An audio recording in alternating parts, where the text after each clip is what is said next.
రైతు మిత్రులకు స్వాగతం. నేను మీ భాస్కర్రావు. మీరు చూస్తున్నారు ఏరువాక అగ్రికల్చర్ యూట్యూబ్ ఛానల్.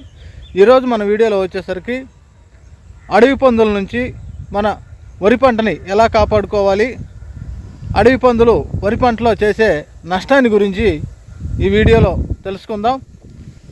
అడవి పందుల నివారణ కోసం నేను నా చేనుకి ఏమి చేశానో ఆ విషయం గురించి అయితే పూర్తిగా తెలుసుకుందామండి.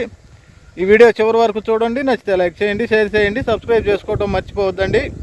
ఇక్కడ నా వెనక కనిపిస్తున్నది నా వరి పొలం అండి.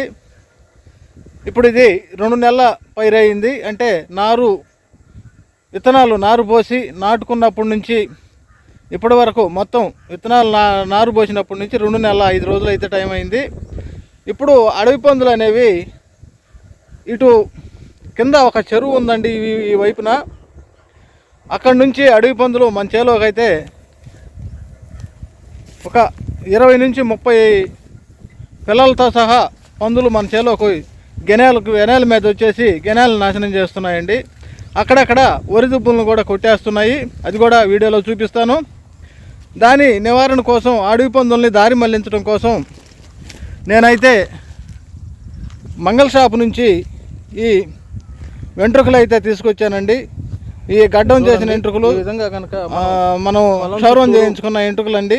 వీటిని చేను చుట్టూరు కనుక మనం అక్కడక్కడ వేసుకున్నట్లయితే ఈ అడవి పందులు అనేటివి వాసన చూసుకుంటూ వస్తాయి. కాబట్టి అది ముక్కులోకి వెళ్ళిపోయి ఇక మన చేలోకి అయితే అవి రావటం మానేస్తాయండి.